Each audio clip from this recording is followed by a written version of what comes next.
গাড়ির মধ্যে বসে ঝোল সাচ্ছি আর আমরা আর বেরোচ্ছি না। দিদিকে বাইরে বার করে দিয়েছি, দিদি ঘুরে ঘুরে শপিং করে। সরস্বতী পুজোয় এক্সপেক্ট করেছিলাম অ্যাটলিস্ট ঠান্ডা থাকবে, কিন্তু ঠান্ডা একদমই নেই। ওকে দেখো হুডি পরে ঝোল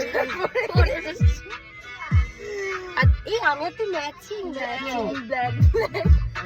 হ্যালো সবাইকে, শুনতেই পেলে এতক্ষণ এটা ছিল সরস্বতী পুজোর 2-3 দিন আগের ব্লগ। তো আমি ব্লগটা এতদিন ধরে এডিট করাই ছিল, বাট আমি ভয়েস ওভার দিতে পারছিলাম না বলে ব্লগটা ছাড়তে পারিনি। এটা আজকেই যাবে। তো এখানে দেখো আমরা মজা করছিলাম, বাজার করতে বেরিয়েছিলাম। তো এখানে আমরা দিদির পেছনে লাগছিলাম আর আমার ছেলে দেখেন প্রচণ্ড গরম ছিল, রোদ্র ছিল। আমরা গাড়ির মধ্যে বসেছিলাম আর দিদিকে ঘুরে ঘুরে বাজার করতে পাঠিয়েছিলাম আর আমার ছেলে এখানে জ্বালাচ্ছিল। তো দেখো আমরা এরকম হাসাহাসি মজা করছিলাম আর দিদির পেছনে আমরা লাগছিলাম। এখানে আমরা গাড়ির মধ্যে গান চালিয়ে নাচানাচি করছিলাম। তারপর আমরা ওখান থেকে ব্লাউজের বানাতে দিতে আসলাম, শাড়ি কিনেছিলাম, টেলার্সে এসেছিলাম। এই যে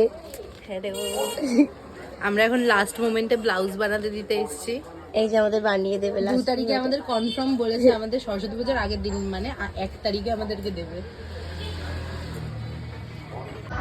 তারপরে আমরা, এটা ছিল 2 তারিখে, মানে সরস্বতী পুজোর আগের দিন।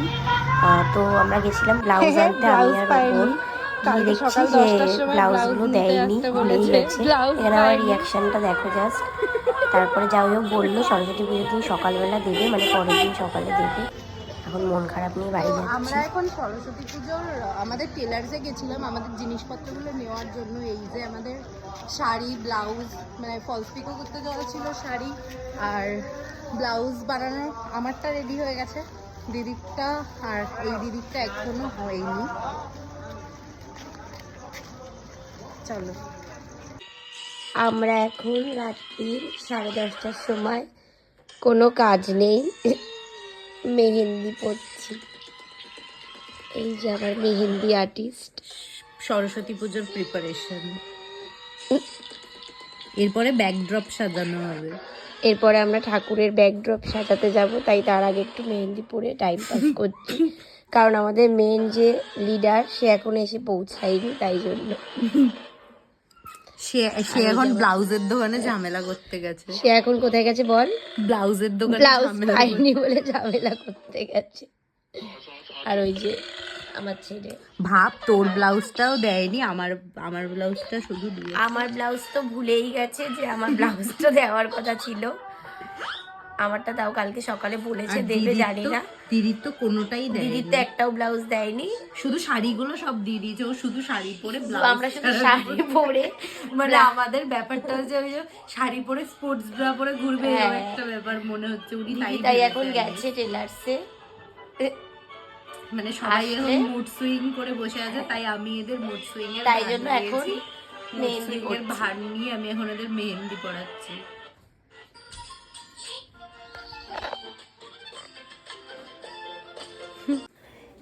এটা হলো রাত্রিবেলা, আমরা ঠাকুরের ব্যাকড্রপ সাজাচ্ছিলাম, মানে দিদিই সাজাচ্ছিল ম্যাক্সিমামটা, আমরা ওকে জাস্ট হেল্প করছিলাম। আর আমার বোন এখানে আমাদেরকে ডিস্টার্ব করছিল, ওকে যেটা কাজ করতে বলা হচ্ছিলো সব ভুলভাল করছিল।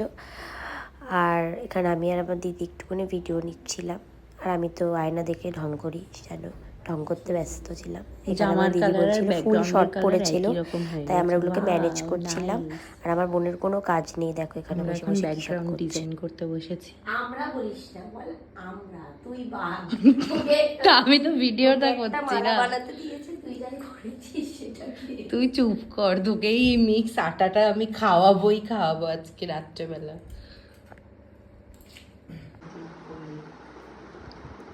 এটা হলো ফাইনাল লুক, মানে ফাইনাল না, মোটামুটি রেডি হয়েছে। এরপরে আরও অনেক আলো ফালো দেবে দিদি, লাইটিং সেট করবে।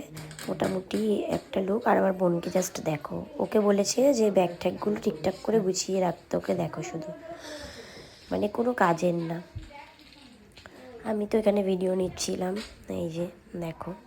তখন কটা বাজে রাত্রির, মানে প্রায় 1:30, হ্যাঁ ওরকমই 1-1:30 নাগাদ বাজে। এটা হলো একদম ফাইনাল লুক। ঠাকুরকে গয়না টয়না পরানো হয়ে গেছে, দেখো কি সুন্দর লাগছে মায়ের মুখটা। তো এখন দেখো কটা বাজে, এখন বাজে 1:44, এই জাস্ট শেষ হলো। এখনও বসে বসে ঢং করতে। এখানে আমি বলছি যে বোন কোনো কাজ করেনি, আর আমার বোন কি বলছে শোনো তোমরা।